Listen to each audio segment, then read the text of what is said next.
भोपाल की, तो भोपाल से हमारे साथ हमारे सहयोगी प्रिंस गुप्ता जुड़ चुके हैं।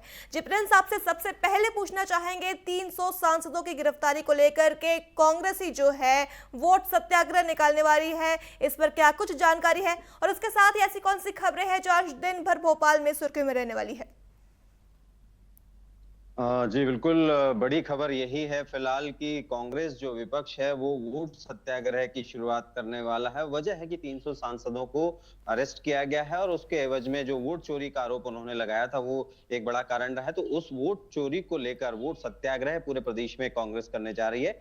तमाम बड़े नेता उसमें शामिल होंगे और इस बात के सबूत बताएंगे कि मध्य प्रदेश सहित पूरे देश में किस तरह से बीजेपी सरकार ने वोट चोरी कर सरकार बनाई है। तो निश्चित ही एक बड़ा आंदोलन खड़ा करने की तैयारी में है कांग्रेस पूरे देश भर में, और उसमें मध्य प्रदेश भी जुड़ा है। मध्य प्रदेश में भी तमाम नेता लामबंद हो गए। शीर्ष नेतृत्व ने जो गाइडलाइन दी उसके अकॉर्डिंग सभी उसकी तैयारी में लग गए और बूथ लेवल तक जाकर इस वोट सत्याग्रह को खड़ा करेंगे। चूंकि आने वाले चुनाव की तैयारियां दोनों पार्टियां कर रही हैं और निश्चित ही कहीं ना कहीं राजनीतिक जो भी मामले होते हैं उनको दोनों पार्टियां अपने अपने तरीके से उठाने की पूरी कोशिश करती है। तो कांग्रेस भी लगातार कहें कि हम आक्रामक रूप में दिखाई दे रही है। वो केंद्र से लेकर राज्य स्तर तक और राज्य में भी ये लगातार तमाम तैयारियां कर रही है कांग्रेस, और वोट सत्याग्रह उनका हमें देखने को मिलेगा। और उसके जरिए जो फर्जीवाड़ा, उनका कहना है कि जो फर्जीवाड़ा वोट का चोरी का किया गया उसको लोगों के सामने ले जाया जाएगा और एक्सपोज सरकार को किया जाएगा। अगली खबर की ओर अगर हम चलें तो मुख्यमंत्री डॉक्टर मोहन यादव की तरफ से है। मोहन यादव आज दिल्ली दौरे पर हैं। दिल्ली दौरे पर स्थानीय कार्यक्रमों में शामिल होंगे, बड़े नेताओं से मुलाकात करेंगे, संगठन के शीर्ष नेतृत्व से मुलाकात करेंगे और तमाम तरह की राज्य की जो विकास की योजना है और तमाम तरह का जो खाका है और जो कार्यक्रम तय किए जा रहे हैं आने वाले समय में उनको लेकर जानकारी देंगे। निश्चित ही लगातार मुख्यमंत्री डॉक्टर मोहन यादव दिल्ली के दौरे पर अक्सर जाते रहते हैं और कहीं ना कहीं शीर्ष नेतृत्व और बड़े नेताओं से मुलाकात करके राज्य की यथास्थिति और तमाम चीजों को सरकार की जो वो है बताने की पूरी कोशिश करते हैं। और केंद्र का जो नेतृत्व है उसको लेकर भी वो सपोर्ट कहीं ना कहीं राज्य को चाहते हैं। तो वो भी कहीं ना कहीं एक बड़ी कड़ी के तौर पर देखा जा रहा है, जोड़ने के तौर पर देखा जा रहा है कि किस तरह से मुख्यमंत्री डॉक्टर मोहन यादव लगातार राज्य को आगे और विकासशील बनाने के लिए किस तरह से शीर्ष नेतृत्व के साथ सरकार के तमाम बड़े मंत्रियों और नेताओं से मुलाकात करते हैं।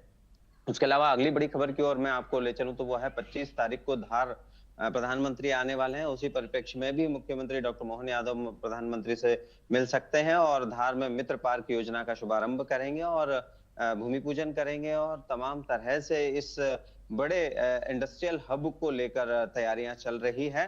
प्रधानमंत्री लगातार मध्य प्रदेश के दौरों पर आ रहे हैं। इस साल कई दौरे उनके हो गए हैं, तो निश्चित इस दौरे को लेकर भी सरकार लगातार तैयारियां कर रही है और सरकार खास तौर से इंडस्ट्री को बढ़ावा देने के लिए तमाम प्रयास कर रही है। और अलग अलग रीजन में, जैसे मैं आपको बताऊं कि अलग अलग रीजन में जो इंडस्ट्री को खड़ा करने का प्रयास सरकार कर रही है और उसके जरिए रोजगार सृजन और स्थानीय अर्थव्यवस्था को मजबूत करने की कोशिश सरकार की हमेशा रही है। तो इस बार भी यही तमाम तैयारियां मध्य प्रदेश सरकार की, डॉक्टर मोहन यादव की है। और निश्चित ही ये दौरा है दिल्ली का, वो उस परिप्रेक्ष्य में भी देखा जा सकता है कि जो प्रधानमंत्री का 25 अगस्त को धार दौरा है वो किस तरह का होगा, क्या तैयारियां होगी और उसमें क्या क्या चीजें होगी जो उस दौरान तैयारियों में शामिल होंगी। तो निश्चित ही एक प्रधानमंत्री का ये दौरा मध्य प्रदेश के लिए बड़ी सौगातों वाला होगा।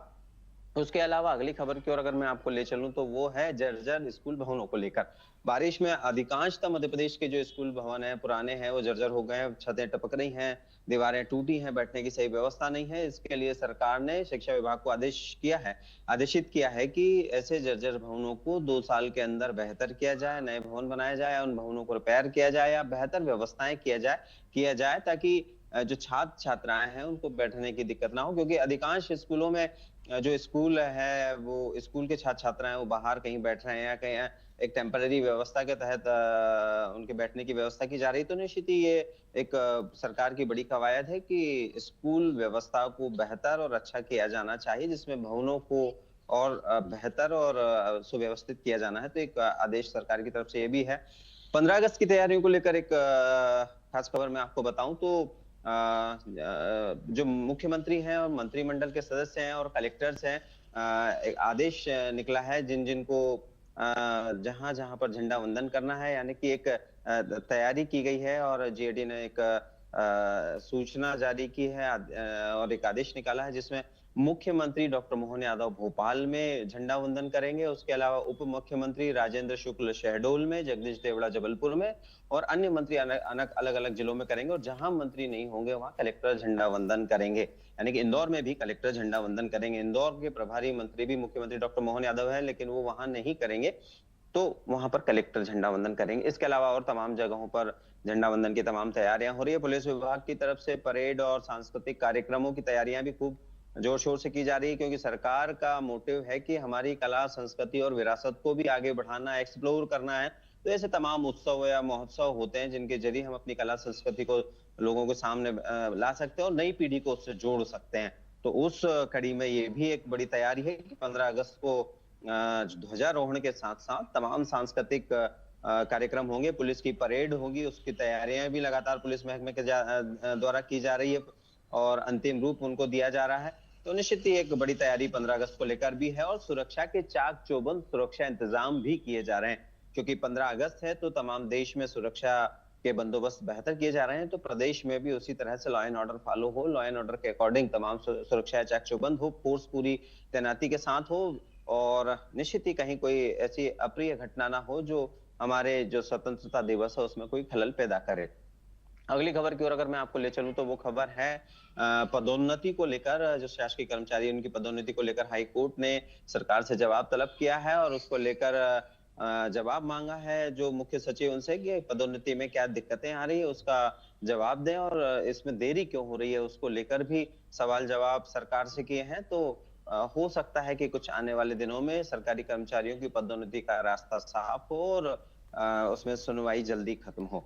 अगली खबर की ओर ले चलूं तो कांग्रेस की तरफ से है। कांग्रेस अपने संगठन सृजन अभियान के तहत 2 बड़ी बैठकें आज और कल में करने वाली हैं और जिलाध्यक्षों की नियुक्ति होनी है, मैं आपको बताऊं, जिसकी रायशुमारी हो गई है और तमाम तरह की चीजें हो गई। यानी कि कहें कि नाम बंद हो चुके हैं लिफाफों में, लेकिन अब अनाउंस की बारी है और उसके पहले जो जिला स्तरीय संगठन है उसकी रचना की बारी है। तो निश्चित ही उसको लेकर लगातार बैठकें कांग्रेस भी कर रही है और कुछ आउटपुट जल्दी इसका निकल कर आएगा। तो मध्य प्रदेश में कांग्रेस की संगठन की जो संरचना है उसको अंतिम रूप दिया जा रहा है। जिलाध्यक्षों को से लेकर रूट लेवल के जो पदाधिकारी हैं उनकी नियुक्ति होगी। फिर प्रदेश स्तर के जो कार्यकारिणी बनेगी उसमें भी तमाम पदाधिकारियों की नियुक्ति आने वाले समय में जब इस तरह से जिलाध्यक्षों की नियुक्ति होगी तो निश्चित तौर पर वो भी की जाएगी। उसके अलावा मौसम की ओर ले चलता हूं मैं आपको शिल्वी। तो मौसम लगातार बदल रहा है और मौसम अभी थोड़ा सा उमस भरा, गर्मी भरा रहा है। बारिश थोड़ी थम गई थी लेकिन अब कुछ दिनों में बारिश फिर वापस आने वाली है। मौसम वैज्ञानिकों का कहना है कि बारिश अच्छी होगी कुछ इलाकों में, लेकिन मालवा के कुछ रीजन्स में अगर हम बात करें, खासतौर से शाहजहांपुर वाला इलाका या कुछ और अन्य ऐसे इलाके हैं जहां बारिश बहुत कम हुई है, लेकिन निश्चित ही कहीं ना कहीं आने वाले समय में अगर बारिश नहीं होती आने वाले 1 महीने में तो जल संकट खड़ा हो सकता है। तो ये भी एक बड़ी खबर है कि आने वाले समय में बारिश को लेकर काफी कुछ मौसम वैज्ञानिकों ने हमें बताया है और कुछ बेहतर बारिश होगी। उमस भरे मौसम से अब थोड़ी निजात मिलेगी। जी प्रिंस, तमाम जानकारी के लिए आपका धन्यवाद। तो ये थे भोपाल से हमारे साथ हमारे सहयोगी प्रिंस गुप्ता, जिन्होंने हमें उन बड़ी बड़ी खबरों के बारे में बताया जो आज दिन भर जो है भोपाल में सुर्खियों में रहने वाली है।